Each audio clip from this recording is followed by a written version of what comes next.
MK Modi learning management system में आपका स्वागत है।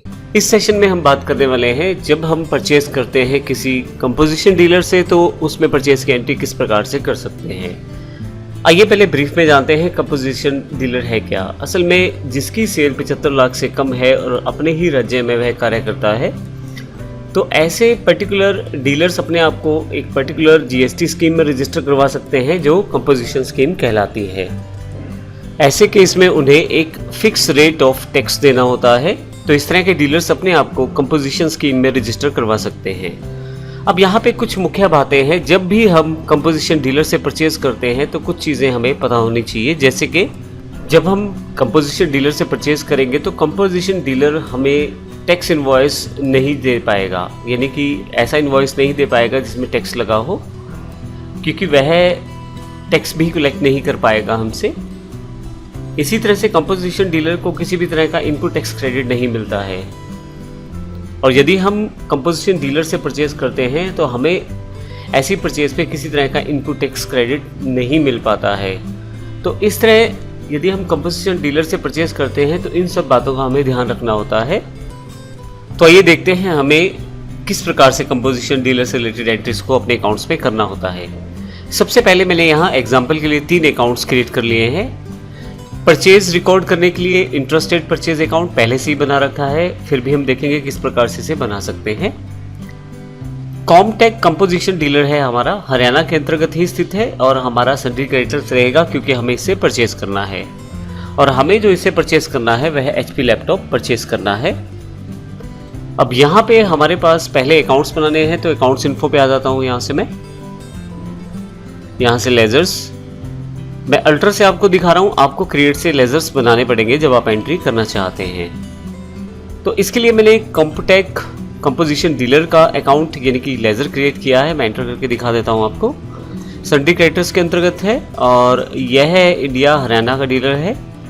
यहाँ मैं यस करता हूँ सेट अल्टर जीएसटी डिटेल्स को, और यहाँ पे यदि आप ध्यान दें तो रजिस्ट्रेशन टाइप जो मैंने रखा है वो कंपोजिशन रखा है और जीएसटीएन उसका टाइप कर दिया है। आप ध्यान रखिएगा सेम इसी तरह का जीएसटीएन नंबर मिलेगा कंपोजिशन डीलर को जैसा कि एक नॉर्मल जीएसटीएन रजिस्टर्ड यूजर को मिलता है।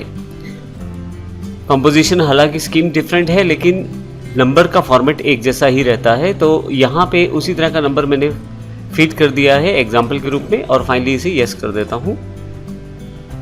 इसी तरह से परचेज इंटरेस्ट रेट मैंने बनाया है, क्योंकि ये हरियाणा का डीलर है तो इंटरेस्ट रेट परचेज में रिकॉर्ड करूँगा। तो परचेज अकाउंट्स एप्लीकेबल है और फाइनली गुड्स के ऊपर, और इसे मैं यस कर देता हूँ। मैं HP लैपटॉप इससे परचेज करना चाहता हूँ, तो उसके लिए मैंने इन्वेंट्री इन्फो पे एक स्टॉक आइटम क्रिएट किया हुआ है HP लैपटॉप के नाम से, और यूनिट है यहाँ पीसीस, GST एप्लीकेबल आप लिख सकते हैं यहाँ पे, और टाइप ऑफ सप्लाई जो गुड्स की है क्योंकि हमें लैपटॉप परचेज करना है। फाइनली इसे यस कर लेता हूँ। तो 3 अकाउंट मैंने यहाँ पे क्रिएट कर दिए हैं। फाइनली इसकी एंट्री के लिए मैं डिस्प्ले पे आ जाता हूँ। डिस्प्ले में डे बुक में मैंने पहले से इसकी एंट्री कर रखी है। Alt F2 के साथ मैं पहले डेट चेंज कर लेता हूँ इसकी, ताकि सभी एंट्रीज आपको दिखा सकूँ यहाँ पे। अब यहाँ पे जो डीलर है मेरा वो कॉमटेक कंपोजिशन डीलर है, तो इसकी एंट्री मैंने यहाँ पे की हुई है।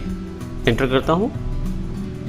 सबसे पहले मुझे यहाँ पे सप्लायर इनवॉइस नंबर जो नॉर्मली हम लोग सभी इनवॉइसेज में या परचेज के बिल्स में देने वाले हैं, डेट, पार्टी का नाम, कॉमटेक कंपोजिशन डीलर है, यहाँ से मैंने सेलेक्ट कर लिया है।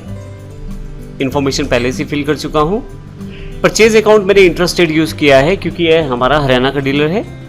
HP लैपटॉप 2 पीस परचेज किए हैं 10,000 रुपये प्रति लैपटॉप के हिसाब से, और 20,000 रुपये टोटल अमाउंट यहाँ पे शो की गई है। फाइनली इसे मैं यस कर लेता हूँ।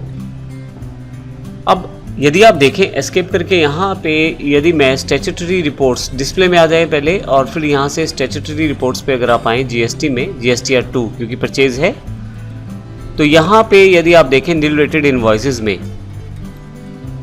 URD परचेज के नीचे बिल्कुल कंपोजिशन डीलर का परचेज एक अलग से डिफाइन किया हुआ है। अब यदि मैं इसे एंटर करूँ तो आप देख सकते हैं कि जो परचेज है वह यहाँ दिखाई गई है टैक्सेबल वैल्यू के साथ और इनवॉइस अमाउंट के साथ टोटल। तो इस तरह से आप कंपोजिशन डीलर की एंट्री कर सकते हैं अपने अकाउंट्स में और उसे फाइनली अपनी रिटर्न्स में भी शामिल कर सकते हैं। मैं आपको बार बार ये GSTR 1 और 2 इसलिए दिखा रहा हूँ ताकि जब हम रिटर्न्स की बात करेंगे तो आपको ये सब चीज़ें बड़ी आसानी से क्लियर हो जाएंगी और हम वहाँ इनकी एंट्रीज को कर पाएंगे।